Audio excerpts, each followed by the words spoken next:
भदौमा उहाँले कार्य सम्पादनको लागि अनुरोध गर्नु भएन, मूल्याङ्कन हुने कुरै भएन। भदौ व्यतीत भइसकेपछि असोजमा उहाँलाई स्मरण गराइयो लिखित, तपाईले कार्य सम्पादन मूल्याङ्कन बुझाउनु भएन, त्यसलाई व्यवस्था गरियो र एकैचोटि पुसमा ल्याएर उहाँले आफैले नम्बर दिएर मेरो चाहिँ 98.99% आएको छ है भनेर मन्त्रालयलाई दिइदिनु भयो।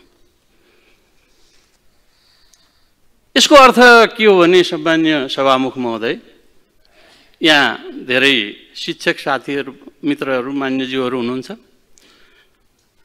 विद्यार्थी भएर आउनुभएका मान्यज्यूहरू पनि हुनुहुन्छ। विद्यार्थी यदि जाँचमै उपस्थित भएन भने उहाँले कति नम्बर प्राप्त गर्नुहुन्छ मलाई सोध्न मन छ। त्यसकारणले कि मलाई भनिदिनु पर्यो मान्यज्यूहरूले, उहाँ कानुनभन्दा माथि हुनुहुन्छ, उहाँलाई कानुन लाग्दैन भनेर भनिदिनु पर्यो, संविधानमा लेखिदिनु पर्यो। हामीले ल्याएको व्यवस्था त्यस्तो होइन। सबै नागरिकहरू यस संविधान अन्तर्गत, नेपालको कानुन अन्तर्गत रहनेछन्